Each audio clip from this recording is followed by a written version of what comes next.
What is going on, everybody? It's the Reformation Keegan, and I'm here today with yet another video. Today, though, we're not talking about professional wrestling. We're not even talking about comic books. We're talking about some old school video games. And I know in contemporary days, a lot of people play Call of Duty, Battlefield, Fallout, what's the other one? Fortnite, etc. I've never really been interested in any of those games, in all honesty. The only thing that I really enjoyed was playing zombies on Call of Duty Black Ops, the original one. But I'm more of a retro gamer. That's right. Games like Super Mario, Mario Kart, Donkey Kong, Street Fighter, Mortal Kombat, Sonic the Hedgehog, you name it, Spyro, and even Crash Bandicoot, which is going to be what we're talking about today. I also have never played Final Fantasy, so if it's not on my list that I just listed, that is why. But that is also a franchise that I really want to play going into the future. So if you have any game recommendations or recommendations on the plot line of it, send it my way. But back to Crash Bandicoot. So we're going to discuss Crash Bandicoot. We're going to discuss the four main games, and we're going to discuss which one is the best. So this whole video is predicated off of the question, what is the best Crash Bandicoot game of all time? And I know there's other games like Mind Over Mutant and Crash of the Titans and Crash CTR, which is Crash Team Racing, Crash Nitro Kart, all of those. So I'm going to stick to the original canon. I'm going to stick to Crashes 1 to 4. And we're going to weigh out the pros and cons. I'm going to try and make this video under 10 minutes just because I don't want it to go too long, because a lot of my videos go a lot longer. And to be quite frank, not everybody wants to spend their whole day watching a super long video, especially with how busy we are in today's day and age. So I'm going to try and keep this concise for you and just discuss what I think is the best game. So first we have Crash 1, and Crash 1 is the first one. It was released in 1996 on the PlayStation, and I must say the graphics for the time were really good, because I even think they'd be good today, especially Crashes 2 and 3. So Crash 1, the only complaint that I have is it was sometimes too difficult.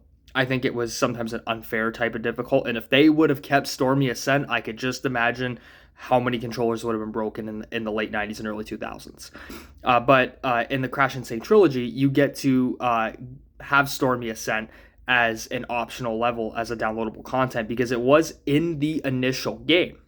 However, it was taken out at the last minute because developers thought it would be too hard. Naughty Dog thought it would be too difficult of a level. And truth be told, it is difficult, and I have beaten the level, but it took me quite a long time to do so. And that's somebody who has played Crash Bandicoot his entire life and still plays the game today. So yeah, my only complaint about Crash 1 would be it's a bit too difficult in some ways, where it's unfair. It's an unfair type of hard. You can blame it on glitches or anything like that. Also the polygons were a little bit lower in this one, but that has changed a lot in Crash Bandicoot 2, Cortex Strikes Back. And the other thing in Crash 1, I think if I had to give it a con, it would be that there's not a lot of ability. Like, I don't think the jump is that good in Crash 1, and I think Crash moves too slow. But they changed that in Crash 2 because the jump is a lot more cleaner, and also the walks are a lot faster. So those are two big differences. But what I do like about Crash 1 is the color scheme, the level designs, the fact that you can see Wumpa Island and the other islands as you're playing. I thought that was really cool, because Crash 2 is a little more enclosed. So you don't really get to see the islands other than the secret warp room, which has Totally Bear, which is one of my favorite levels. But the interior for Crash 1 was great. I love the indigenous themed levels, like the Great Gate and Native Fortress. I thought those were great levels. Hog Wild was a lot of fun. So yeah, I mean, I think Crash 1 was great. I do think it is the weakest out of the four, but to me, it's still a 5 out of 5 game. And then we also have Crash 4, which is the most recent one. It's called It's About Time. Came out in 2020. I love this game. I think it's fantastic. I think there is one complaint, though, like Crash 1. I think it is too difficult in a lot of ways. And not because it's too difficult in the sense that it's an attainable way to beat it. I just think that beating the game is super unattainable. To get a full 100%, you have to get all the perfect relics, and you have to do them in certain times. And I think that it gets a bit tedious, but that's one way also rhetorically to keep you wanting to play the game. So I thought that was a bit of a con to me, because I think adding all the relics sometimes will overcomplicate it. And also some of the hidden boxes in the game are just very annoying because they're too hidden. I think it's like you could be jumping as high as you can't find one, but then it's like hiding over here and you can't really see it on the screen. So that's a little bit tedious. But I must say the variety in this game is fantastic. The Tranquility Falls warp area on the dimensional map was probably my favorite. Potion Commotion / Give It to Spin, one of my favorite levels of all time. Salty Wharf was great too. Like Jetboard Jetty was a fun level. So there was a lot of good in this one. Like even the first level, Rude Awakening, was a lot of fun. And and even too in the Hazardous Waste level, you have Hit the Road, which is another tremendous level. Super, super unique and just a different variety and a more of an orangish aesthetic that you don't really get other than maybe in like Orange Asphalt and some of the racing motorcycle levels in Crash 3 Warped. So that was a nice change of pace. Story's good too. With the power struggle between Cortex and Entropy, and you having the team with Cortex for once. The only thing that was not lived up to its full potential, I believe, was the Entropy boss battle. I think that should have been a lot more and should have taken a lot more to have brought him down just based off his status and level of expertise. So that was a con. So that and the overall 100% completion and the box placements were a bit of a chore, but other than that, the variety was great. And Offbeat to me is a top 5 Crash level. If you've never played Offbeat, it's based in New Orleans and Mardi Gras. It is like a circus in the best of ways. So I highly recommend playing that. I highly recommend playing Crash 4. And then up next we have Crash 3. I don't really know if there's a negative that I have for Crash 3. I think this is really I say damn near perfect video game. I think the only thing I may have added was a snow level, just to give it a little more variety, because we only had the snow levels in Crash 2, and then they did return in Crash 4.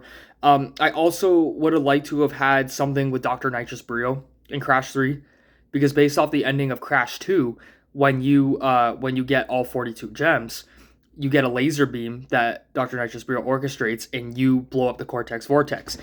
And in Crash 3, it starts with the Cortex Vortex being blown up, but there's no rebuttal for Dr. Nitrous Brio. And then when he returns in Crash 4, he's loosely aligned with Cortex again. So there's some missing links, unless if I'm missing something, please let me know. But I would have liked to have had some continuity with Dr. Nitrous Brio in Crash 3. Maybe he's your ally in it, and maybe helps you try to figure out the Time Twister. I thought that would have been unique, and maybe you have to get help from him with Aku Aku, even though you don't want to. That would have been an interesting story, and him just trying to encourage you to get the gems again, I think would have been a nice, decent sense of continuity. But other than that, I can't complain. All the levels are great. Area 51 is one of my favorites. It's a racing level that takes place in Nevada at night. A lot of fun. Future Frenzy, great level. Gone Tomorrow, great level. There's so many good levels. All the boss battles are fantastic. Tiny Tiger, Dingo Dial, Engine, Entropy, Cortex. I think Entropy and Cortex are two of the best Crash boss battles of all time. But also, I did forget to mention it, the second Cortex boss battle in Crash 4 is an absolute all-timer as well. But other than that, I don't really have any other complaints about Crash 3. I thought the story was great. The inclusion of Uka Uka was fantastic.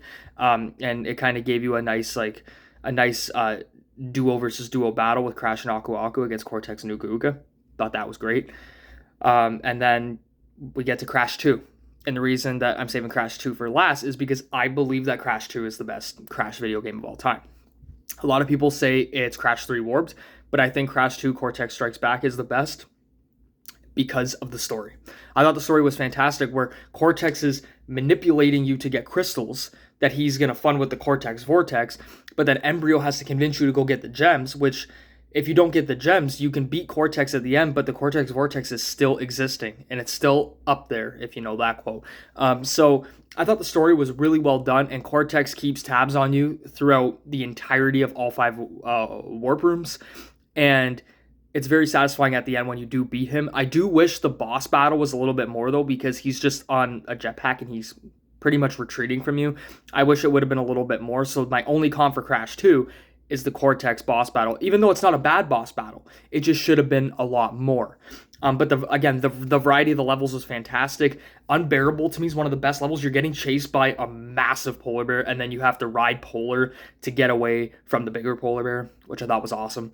And even Barrett was a great level. Bear Down. Turtle Woods is even a good introductory level. Snow Go's fun. Cold Hard Crash is one of the most difficult levels in the history of the franchise, but still very rewarding when you beat it. But that death row sucks.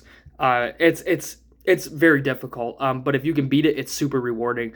Ruination is a great level. Rocket and Pack Attack, fantastic levels. Spaced Out is also a really good level.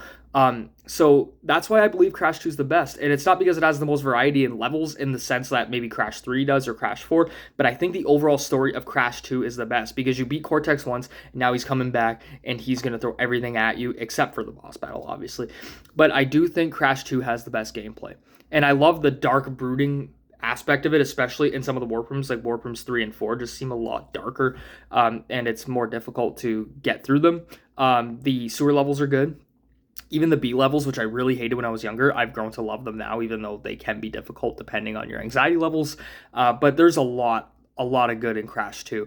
And it may be self-indulgence because it's very nostalgic to me because it was the first Crash game I ever played. But I do like a lot of the boss battles. I thought Ripperoo was a really fun one.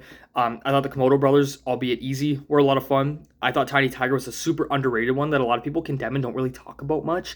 But that one's more of a chess match where you have to just outsmart Tiny so he falls through a portal that's gone and vacant. The engine battle is one of the best in the history of the game, and obviously we just discussed Cortex. But there's a lot going on in Crash 2, and I think the accumulation of it all that leads to the end when you get all 42 gems and then you get to take out the Cortex Vortex is super, super rewarding. So let me know what you guys think. What do you think is the best Crash video game of all time in the original canon? If it's not in the original canon, what is it? Is it Crash Team Racing? Is it Crash Boom Bang? Because we all know that one was fantastic. But let me know. Don't forget, hit that subscribe button. We're on the road to 500, and we're trying to get 3,000 watch hours so I can become a YouTube partner and put out more and better content for you. See you soon.